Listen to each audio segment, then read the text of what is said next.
Ang iingay na naman ng mga kakamping at loyalist dahil dun sa 2016 daw nag-start ang mga diskaya. O ngayon, ebidensya yon na may problema sa flood control. May narinig ka bang nagreklamo tungkol dun sa mga flood control projects ng 2016 up to 2022? Di ba wala? Ang inireklamo nga ng mga kakamping at mga dilawan dyan ay yung mga EJKs. Tama yung nag-comment dito. Pero yung totoo, di ba? O sabihin na natin na meron nung 2016 nag-umpisa ang mga diskaya, patunayan nila na tiwali yung mga yon nung time na yon. Ang totoo niyan, ang daming ang masaya ng mga kontratista noon dahil kahit maliit lang daw ang kinikita nila ay mabilis maglabas ang pera ng DPWH kasi yun ang patakaran ni PRD.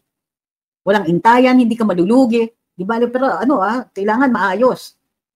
Without a doubt, lahat ng nakausap kong mga kontratista noon sinasabi, maliit ang kita pero mabilis.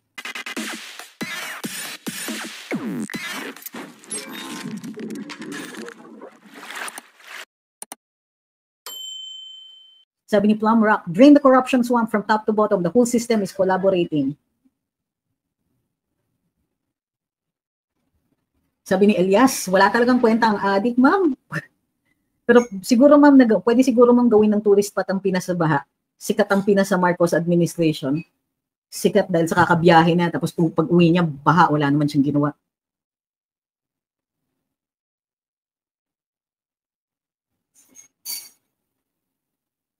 Sabi ni Kaupe, Soto, expected, pro-oligarko, mata-pobre, plastic pa.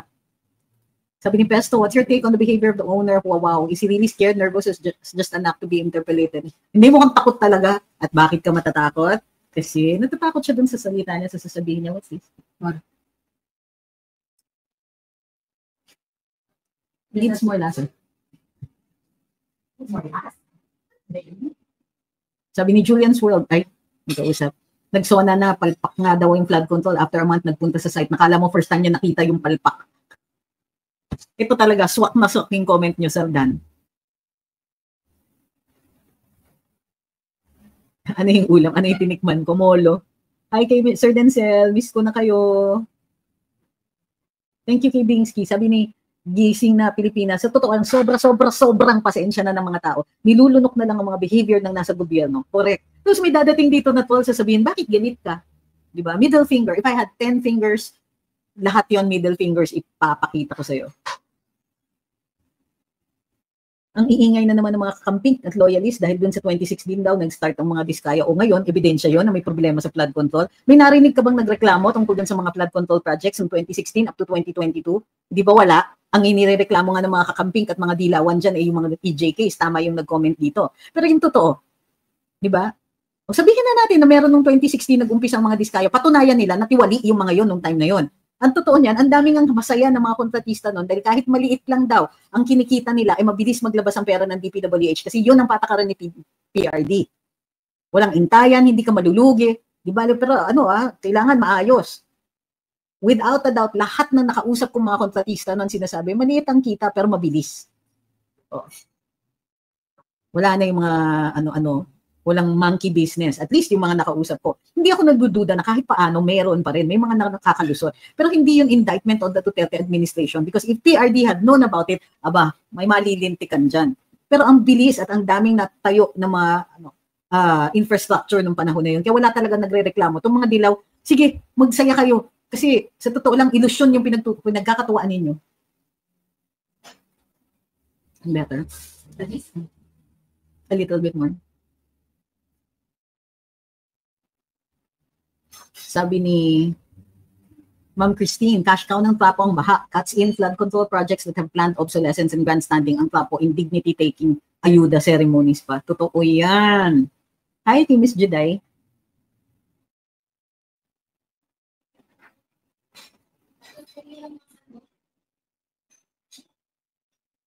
If lifestyle check amongst government officials, kinikilala pa ba o selective lang ang practice nito? Ang Indonesia nag-almanas. Can you stop comparing to Indonesia? Ibang-iba ang kultura natin. Sila kayang-kaya nilang magalit at umalma sa kalye. Tayo ba? Kinuha nga si PRD, marami sa inyo hindi dumating. Tanungin niyo sarili ninyo, pupunta ba kayo kung may rally? Assuming na walang baha. Sabi ni Dean, nag-iipon pa nga po kasi ng tubig kaya pabiyahe-biyahe muna bago kasuhan yung mga totoong may sala. Nag-iipon po nga po kasi ng tubig.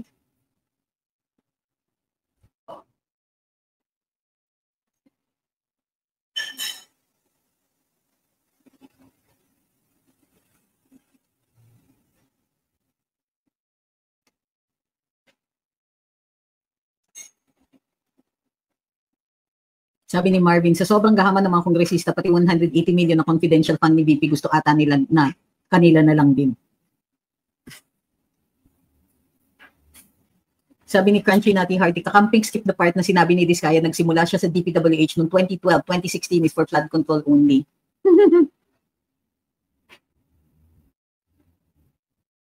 Sabi ni Bayan Unahin, hindi na yan aayusin ni Marcos ang flood control projects para walang maganap na people power. The more baha, the better.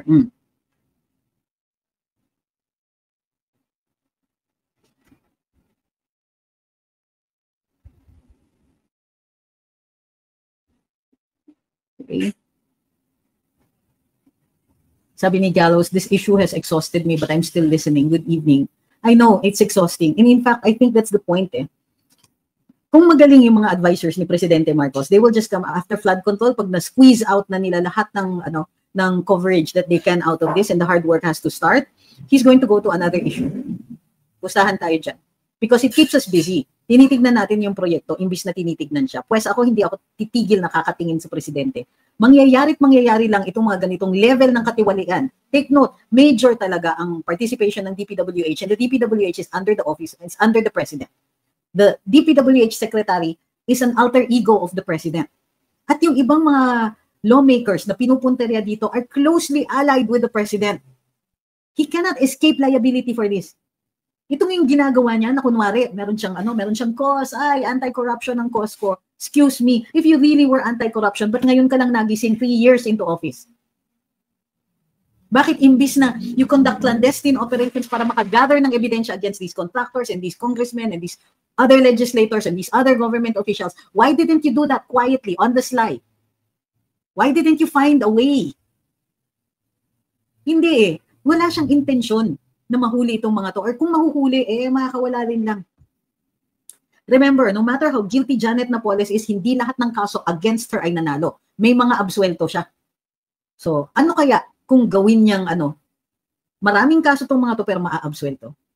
Naka-pogi point siya, di na niya kasalanan, na-dismiss ng court. In the end, it is also about the President. Weak leader, sabi ni Mark Sereneo. Siya lang yung nagalit na walang nangyayari up to now. Nakakamiss yung nagmumura na Presidente. Totoo yun, yung nagagalit siya. Pero heads aren't rolling. You're not seeing people saying, okay, sige, Mr. President, ito, nakuha namin itong mga documents na to. Merong mga, diba? Parang dito sa panahon na ito, konti ang whistleblowers, if any. Kasi walang nagtitiwala kay BBM. Walang nagtitiwala sa Administrasyong Marcos, sa totoo lang. Sabi ni Ma'am Michelle, kung di ako nagkamali, sinabi ni PRD na may corruption talaga sa DPWH, but at least nabawasan man lang. At natatapos yung mga proyekto. Tapos sabi ni Tatay Diggs, gagalit pero tatawa, tapos kamot ulong. Mismo. Pare-pareho tayo, agree tayo dito sa mga pangyayaring ito. Alam natin, nakakagalit. So, dalawa yung options natin. Sabi ni Home Diva, I'm angry. Sabi ni Rafi, Punong Bayan, I would agree, a reset is needed. 87 Constitution has proven to meet it. Check! Na naman kayo sa Constitution. Sige, anong bahagi ng saligang batas dyan ang may problema? Huwag niyong ibintang yung Constitution if you cannot get specifics. Hindi pwedeng ganyan ang problem solving natin. Pwede ba wake up and smell the coffee? We can't solve problems because we think na, masyado tayong generalization.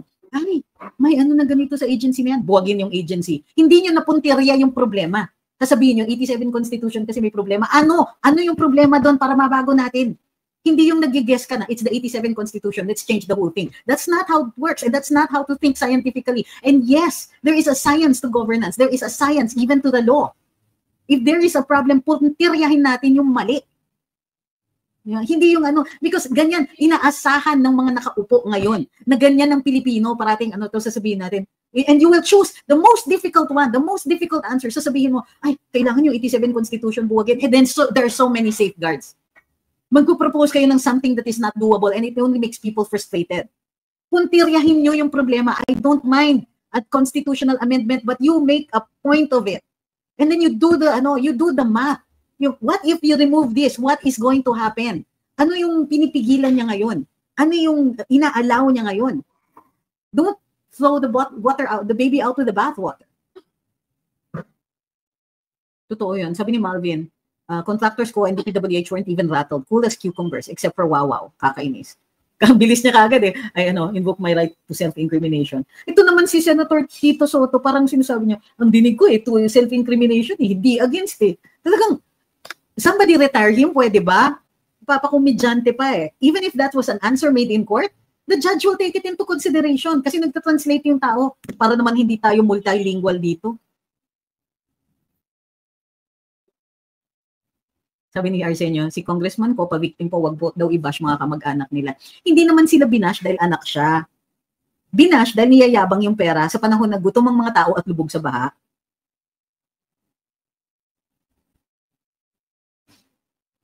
Sabi ni Jong, bakit kasi pinanalo pa yung si Soto? Kailangan ko ng deep meditation kasi nakakaasar talaga eh. Diba, on top of all this, nakikita mo itong mga batang to have too much money, too much time, and they want a lot of fame. Ipahaharap nila, they are so willing to get fame, na ipahaharap nila sa mga taong nagugutom, sa mga taong naglalakad sa baha, yung kayamanan nila. Ay. Nanalo dahil sa Itbulaga, sabi ni Daddy, ouch. Sabi ni Eric Gershaw, Attorney, sa tingin ko malaking takip sa mata natin ang isyong ito ng baha para hindi natin mamalayan ang ombudsman na si Remulla. Ewan ko, Sarah, but I don't really think that that's a very good strategy or tactic right now. Kasi the moment na ilabas yung clearance ni Sec Remulla, alam na natin, magalit tayo ngayon o magalit tayo bukas, galit pa rin tayo. Flood uncontrolled na daw, sabi ni Ray.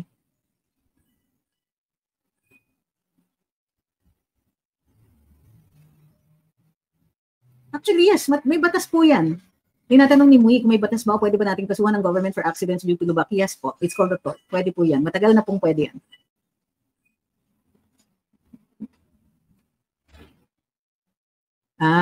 Sabi ni Chris, parang front lang kasi yung sa Wawaw na contractor kaya wala siyang masagot.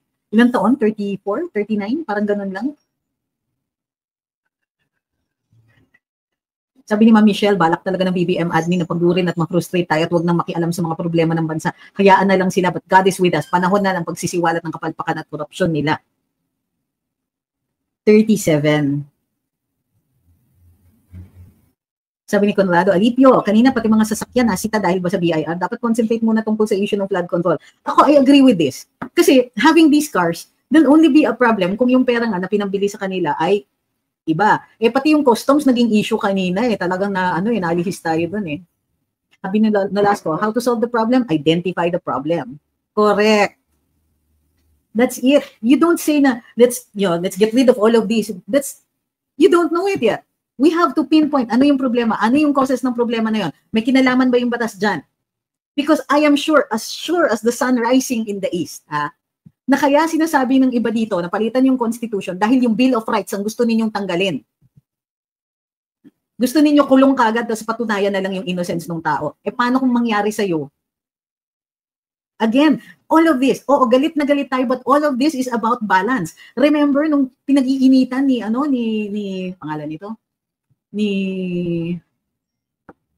mga senador, yung Farmally, pinag-iinitan nila yung Farmally, sina Gordon, sina Senator Gordon and all that. Alam na natin, pinilit niya yung isang nung nagka-claim ng right against self-incrimination, pinilit niya, ni-reverse siya ng Supreme Court, sinabihan siya ng Korte Suprema, mali yan. Pag kinlaim yung right against self-incrimination, hindi mo na pwedeng pilitin otherwise. Bakit? That is a protection of the innocent. So, kung mayroon kayong problema dun sa saligang batas, bago nyo pag-initan, aralin nyo muna why it is there in the first place. At tignan natin kung may problema tayo na hindi kailangan galawin yun. Okay? Kasi sa totoo lang, the Supreme Court can interpret the Constitution in ways that will make things easier for us. Changing it should be a last option. That's why it's not easy to change it. I am all for a constitutional convention. Wala akong problema with that. Gusto ko yung presidente at vice-presidente magkakampi. Sabi ni Ma'am Christine, wow, take out the Bill of Rights. That's evil. Totoo. So remember, when we are all this frustrated, kailangan pa rin natin siguraduhin na protektado ang karapatan kahit ng mga guilty. Kasi there will come a time when we, the innocent, will need it. That's how it works. So, buti na lang si Senator Marcoleta ang nandyan, masisiguro niya na protektado pa rin ang karapatan ng mga humaharap sa kanya. Kahit gigil na gigil siya, nakikita ko kanina, hindi na nawala yung simangot ng ipambansang simangot, talagang nakaganon na siya the whole time.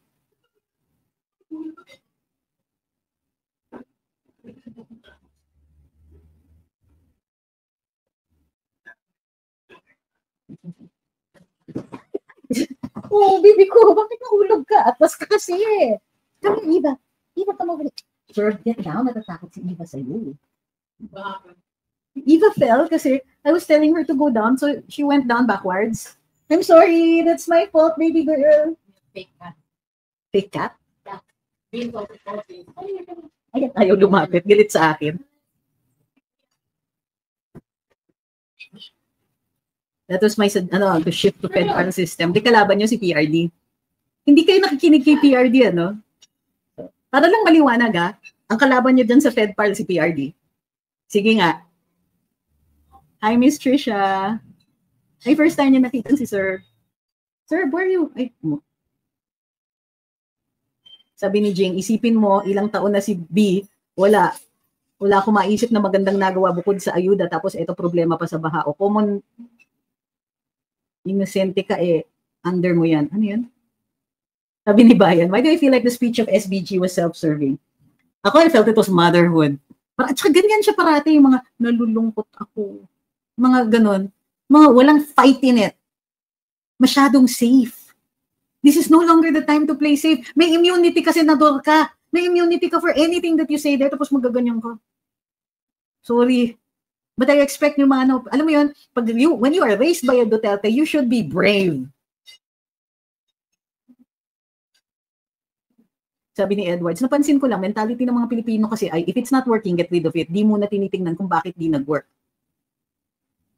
Ayan, sabi ni Romina, ano kaya, umiiling-iling ng ulo o umiikot ang mata ni Senator Mark Villar. Ang naaalala ko, sinasabi niya, hello, panahon pa niya, nag-institute siya ng geotagging. Yan din ang nakakalimutan ng mga dilaw. Dahil sa geotagging, pwede naman nilang i-monitor yung mga flood control and all other projects during that time, in real time. Babasahin ko po yan, sabi ni Miles Away, nilabas PhilHealth under yakap. Akap o yakap? Bago na naman yan. Check natin. Ayan. Di pa nga tayo tapos sa galit natin sa flood control. Yakap para malayo sa sakit. Yaman ng kalusugan program. Naku, may issue nga ang DOH ngayon.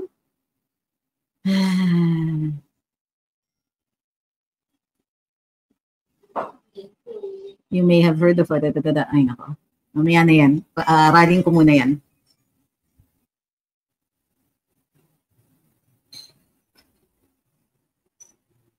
Sabi ni Mang Islu, maybe Pinoy's are fed up with the EDSA rally. I've heard this. Only one person has actually said that originally, and then ang dami nang gumaya. Pero nobody is saying, I'm sick of EDSA rallies. People are saying, people are sick of EDSA rallies. Name me one person who's not going to go to EDSA because they feel that it's been done too many times.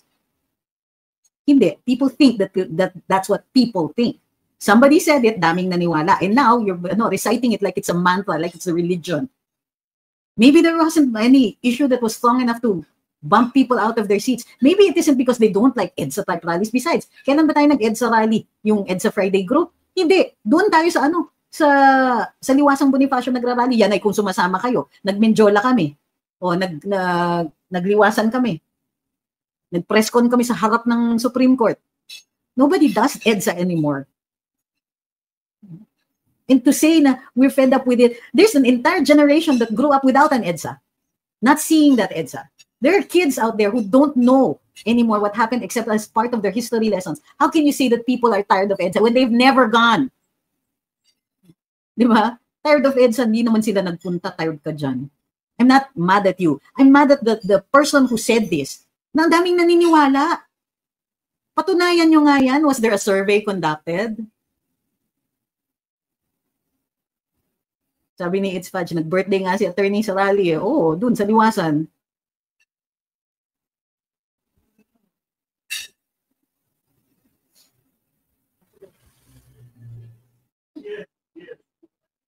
Sabi ni Julian Sword, wala sa EDSA ang laban, pinagpipilitan lang nila mawiyan kasi para sa kanila nasa EDSA ang kaban. Sabi ni Sean, tama si Rowena Guanzon na walang significant projects o legacy ang Marcos admin. Yung mga identified contractors halatang may tinatago and very careful sa mga sagot. I hope those contractors will spill the tea. Bakit pag ako nagsabi, hindi nyo sinasabing, sabi ni Attorney Pixie, pero pag pupunta ka pa dito para sabihin sa akin, sinabi ni Rowena Guanzon na sinabi ko rin. Sorry, nagtataray lang. Wala lang. You need to let off steam, guys. Totoo yan. Sabi ni Your Mood, naalala ko nag-birthday si attorney doon. Ay magkasunod kami ng birthday ni PRD kasi. Sabi ni Awesome Zero, a life focused on the pursuit of wealth can lead people to cause harm to themselves and to others. That's true. Uy, Sean, loko lang. Pero that happens kasi a lot eh. Nga pupunta dito, sasabihin, sabi nga ni ganito, ganito, ganito, ganito. Eh, yun na nga yung sinabi ko eh. 2022 pa lang, alam ko nang mangyayari yan. Sabi ni Miss Dang, yes, I was there from Menjola to Liwasan habang umuulan. Sabi ni Sean, sorry po, I just heard it in one of her video clips. Pero hindi mo naririnig dito? Grabe. Loko lang. Kasi hindi ka pikon, kaya pwede kitang biruin. Sabi ni Mang Islao, it's not about physically tiring, it's about what the rally entails. So people are there to overthrow the current admin. That's it, they're fed up with the same ish after every election. Eh kaninong kasalanan yun? Ini-elect natin yung mga ganun.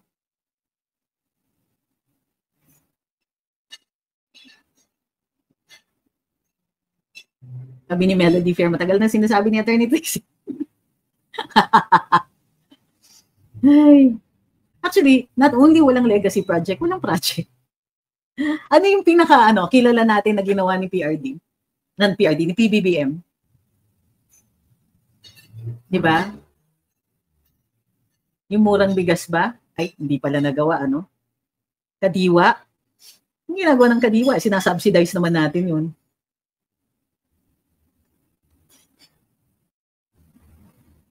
Sabi ni Demystifying Maria, same sentiment about SBG, nakakaurat na, lilembot-lembot. Haba ng manifestation, ulit-ulit naman, not fit for the top 2 highest positions. May Maldita vibes are triggered. Pero ma'am, reasonable naman na ma-trigger yun. Sabi ni Alex Pangilinan, bakit kasi kinampanya mo yan? Kinampanya ko rin si Duterte, sinisingil niyo ba ako?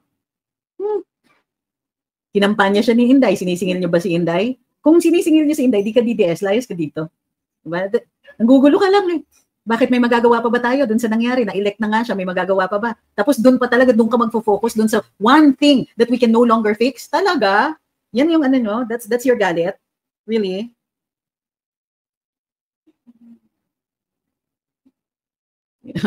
Sabi ni Sean, sinasabi ni Marcos na failure si Noynoy Aquino pero he's one to talk. Actually, magsama silang dalawa. Pwedeng pag-untugin sana. Kaya lang, not yet possible. Sabi ni Leandro, Pasig River Esplanade, nag-start na.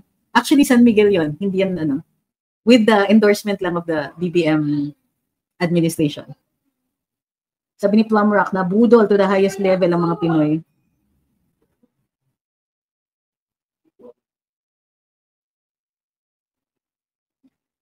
Sabi ni Ma'am Michelle, mag-cut ng ribbon, yun lang ang gawain. Sabi ni Tan Koto, mukhang dumadami ang mga alipores ng PCO, bayad daw yan at may 7K monthly allowance. Allowance yung 7K monthly, pero that amounts to, it's more. It's more. Tapos yung iba, pwede pa silang tumanggap dun sa ibang mga operators. Sabi ni Pompoko, gusto ko yung energy mo today, barahin mo yan sila. Kasi nakakagalit naman eh. Noni says, nakakasad lang kasi marami ng ipokrito nga hindi mo lang kung anti-corruption yung iba, sadyang anti-Duterte lang, lalo na ibang institutions like yung church, civil society, etc. Totoo yan. Hindi, tapos kinokontrol nila talaga yung narrative, not just for today but also in the future. Kaya nga may issue tayo. Kasi kinokontrol nila yung media, yung trad media or mainstream media, yan din po ang ginagawang research ng mga historians. Yan din po ang ginagawang research ng mga academics. So pagka nakikita ng mga academics and they write more things about against the Duterte administration, ini-ensure nila na somewhere in the future, pwede lang nilang siraan ang siraan itong mga to. Because when these events unfold and then in some future time, may mga tao na dito na hindi kilala si Duterte, they will look back and say, ay hindi dapat hero si Duterte, ay hindi dapat tama yung mga ginagawa natin and so on. I know, please. We will have to continue the narrative. We have to write. We have to speak. We have to invade mainstream media as well. Ba't mo naman sinasabi niyan? Sabi niya mukhang ikaw ang susunod na target ng Malakang yung briefer bukas, attorney. Are you threatening me? Is that a threat? So, di ba? We've been threatened by Congress before. O, sasabihin mo nga bukas, Malacanang naman ang mag-ano sa'yo. Why? And why are you saying that? Do you want me to stop? Do you intend for me to stop? Anong nangyayari dito? Bakit ganyan? Bakit parang wala sa tawa yung nangyayari? Sabi ni Ma'am Christine, Pinoy and BBM, two peas in a pod, snakes of the same scales. Kaya pala nagbabanggaan noon kasi parehas na parehas. Attorney, hindi po You're not threatening me? Kasi why would you say that? Di ba? Kailan ba naman ako pinansin ng Malacanang since I left? Except paringgan ako. Anong sabi ni BBM nung mag-hire na siya ng panibagong press secretary? Ay, nagkikilatis pa ako kasi gusto ko yung totoong journalist. Tapos anong ginawa niya? Iputi ng bureaucrat.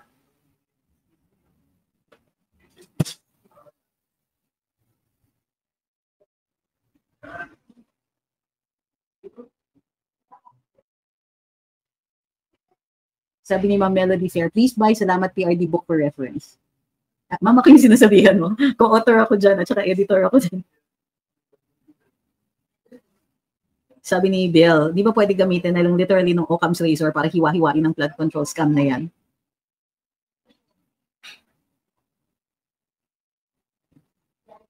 Sabi ni Katsu, revelation era talaga tong kay Marcos. At least alam na ng next president mga aayusin niya at pagpapaligpit. My gosh, I think VP Inday should be given at least 12 years when she becomes president. Ang daming i-reverse. Ang daming mali na ginawa nitong nagpakasarap lang talaga. And I know it's taking a toll on him. Nakita niya yung mukha niya. Who knows, baka mamaya magdugo na naman ang gums niyan. Sabi ni Awi, I agree regarding how history is basically manipulated by media. That's why I agree with the quote. History is written by the victors. That's why it's important to keep writing about our truth. Hindi ako naniniwala that history is written by the victors kasi nanalo na tayo eh. But ngayon, they're trying to overturn that. But even during that period na nanalo tayo, they just kept at it. Kaya ang characterization, kaya ang hirap i-convince ng ibang mga nasa West that we love PRD.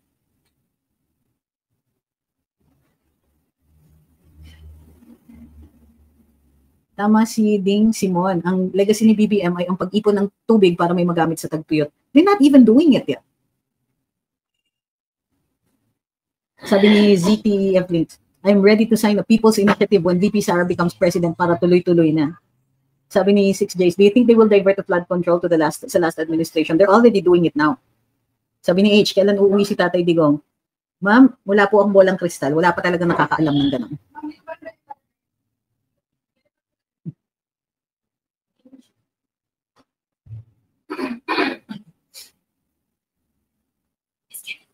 What's getting cold? It's okay, I'll keep it up. I ate na. So, ayan, sabi ni Marvin, BBM legacy, mahiya naman kayo. Ay. Sabi ni Jonathan, legacy ni BBM, flood is the new normal. Sabi ni Ma'am Day, na magpapadala lang ng dami yung wawa o contractor, tolongges pa.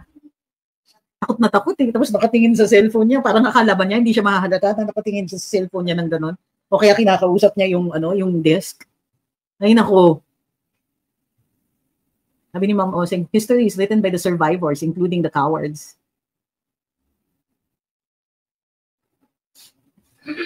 Sabi ni Rudy, kami yung taong nagmura pero bilyon-bilyon pumasok na pera sa government. Pero ngayon nagalit ang weak leader, trillion ang nawala sa kaban ng bayan.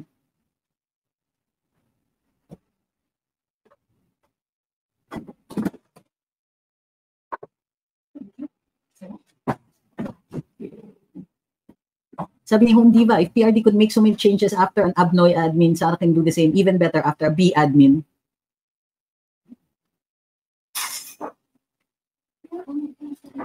I just noticed how much road rage incidents have happened after PRD's time.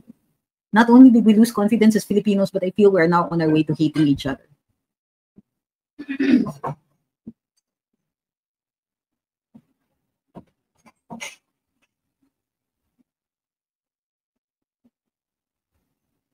May balita na si Torre may bagong assignment sa pag-uwi daw ni PRD. Unalive, sabi ni Boss. Sabi ni 6Js, ni-research kong history ng Alpha Omega, but ang pinipin down ni Sara Diskaya 2016 nag-start.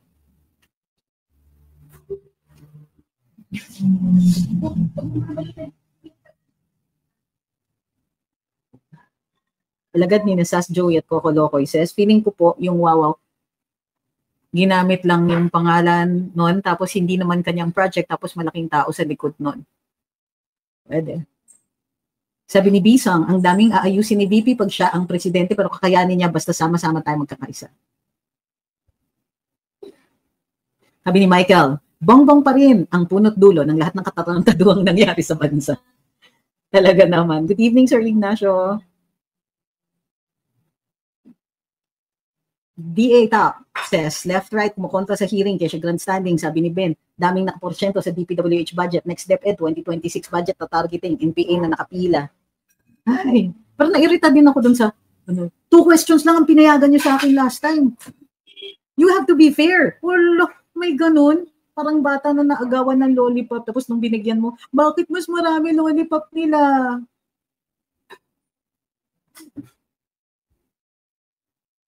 Sabi ni Awi, sa sobrang daming ayusin ni VP, dapat ngayon na siya maging presidente. Di na dapat tumagal si BBM. Ay. So yun.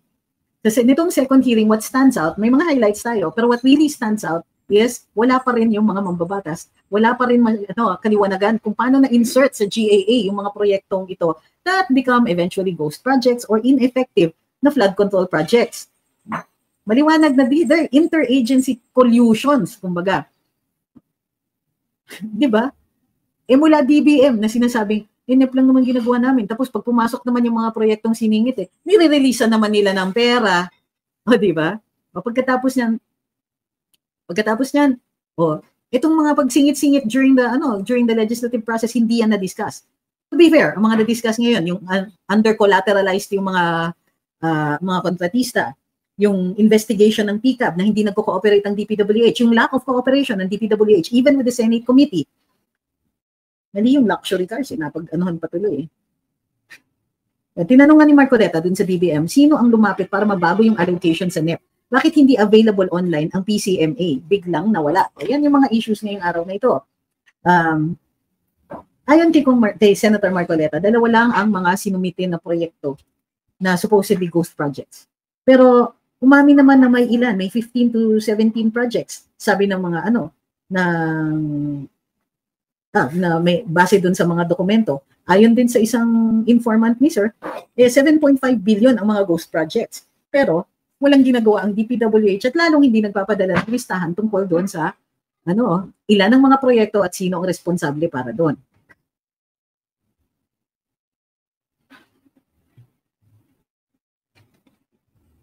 So, natanungan din, ang walang BIR magpo-provide ng information. Ang COA naman, in-explain nila kung sa side nila, kung paano nila, yung audit, at saka kung paano nila pinapanagot yung mga government agencies na hindi nagko-comply doon sa terms ng paggagawa ng mga proyekto na ito.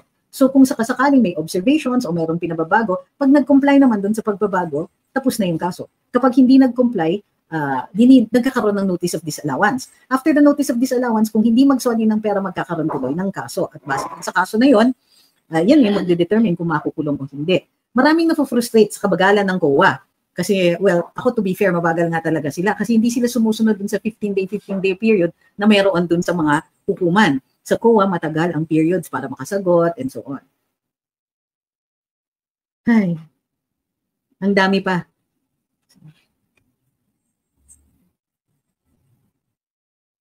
Sabi ni Dandy, tama yung kaninang nag-comment, attorney, yung PI once na makaupo si VP sa 2028, let's sign it. So for now, PI din muna, yung P ina mo, DBM.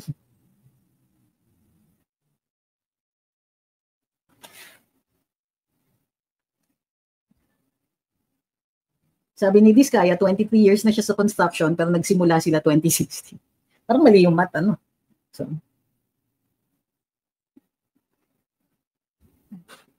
okay, so maraming salamat po sa lahat ng sumubaybay sa napaka-angry live natin ngayong araw na ito. Sabi ni Wayne, alam mo, napansin ko din to, parang feeling ko ang sama-sama akong tao, bakit yun ang napansin ko?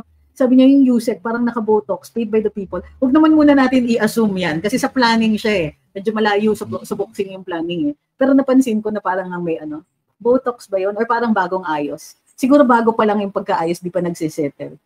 So, gayon pa man, muli, nakapanood na naman tayo ng pangalawa namang inquiry ng Senate Blue Ribbon Committee tungkol dito sa flood control. Nilimit ni Senator Marcoleta yung diskusyon sa flood control na ghost projects at limitado din sa mga kontratista na pinatatawag nila, yung mga may kinalaman sa mga proyektong ito. Hindi ito necessarily kaakibat dun sa panawagan ni Presidente Marcos, pero tiniming na ni Senator Marcoleta. Kung kaya't makikita din natin, dahan-dahan din nasisiwalat kung paano nag-work yung mga agencies together at kung ano yung mga butas doon sa proseso na ito. Mga butas na hindi tinatakpan kasi it works for them. Ang hinahintay natin ay yung mismong paghaharap ng mga responsable sa pagsingit ng mga sa General Appropriations Act ng mga proyektong ito. Take note, ang mga proyektong ito, hindi kailangan ng feasibility study, impact assessment lang. Diba? Pero ang laki-laking pondo na napupunta dito sa mga singit na ito. Bakit natin tinatawag na singit? Dahil wala sila sa National Expenditure Program. So, ang diskusyon kanina ay tinatanong ni Kong Marcoleta, mayroong mga proyekto na naipapasok sa National Expenditure Program. Hindi lang po sa GAA ha, sa NEP nila napapasok. And this is the heart of the issue. Paano kaya nagkakaroon ng pagkakataon na pondohan galing sa pera ng bayan ang ilang mga proyekto na hindi naman consider dapat na priority projects? So, dahan-dahan natin nakikita how all of these things work together. Mas malalim po, aaralin po namin na mas malalim ito. Iniintay ko lang kasi medyo mahirap mag-transcribe kaya ang bagal-bagal ko mag-transcribe dito. So, I mean, nagagawa naman ng AI pero ang bagal ko pa rin magbasa nitong, dahil ang daming lihis dun sa diskusyon. After mabasahin, kailangan baklasin pa lahat. So,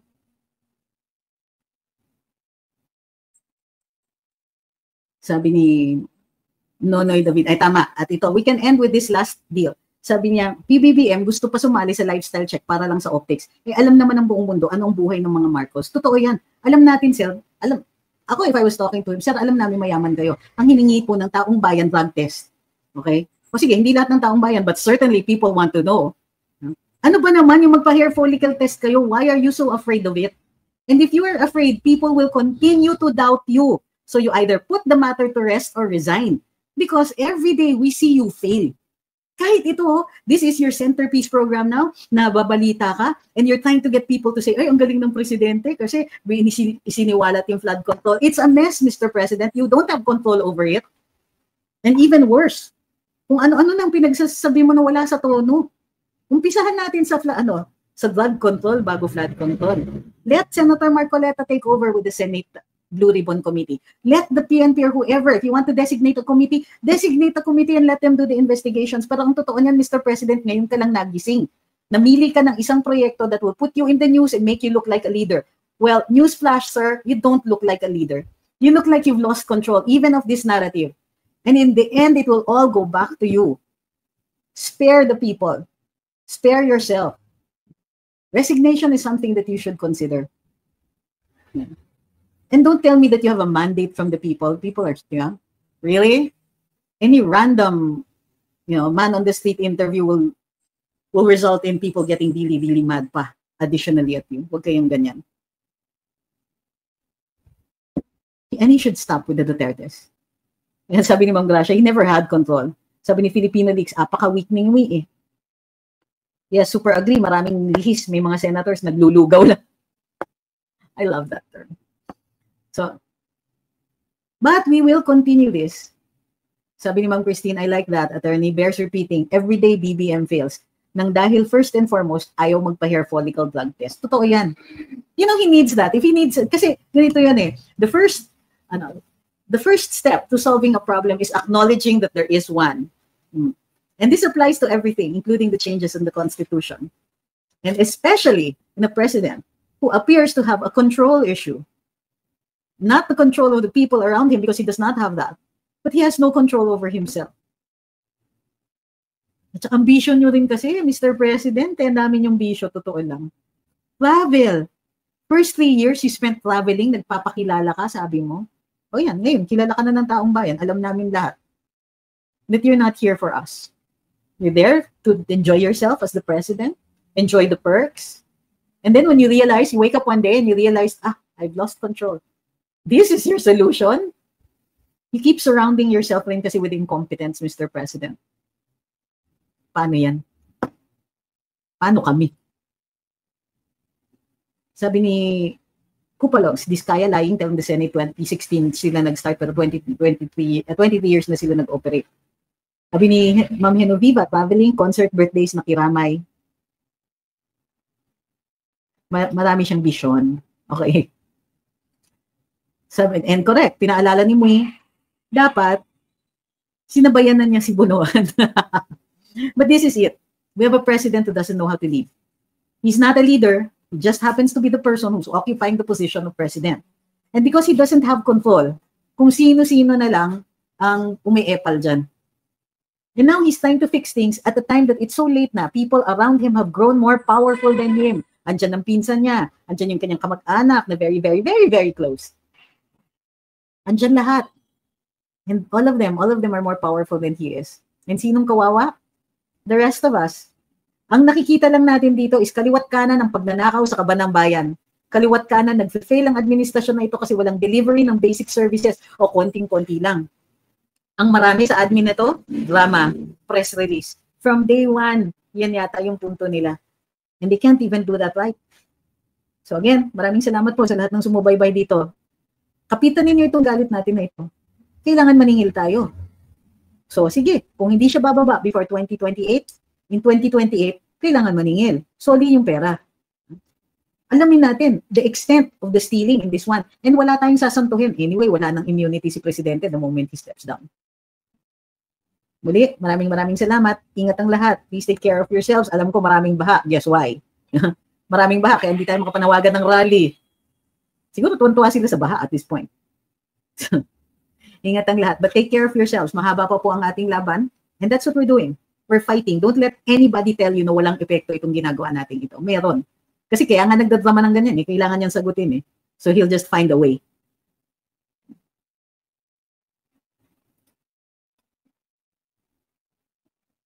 Dali tatanggal lang tayo ng floor.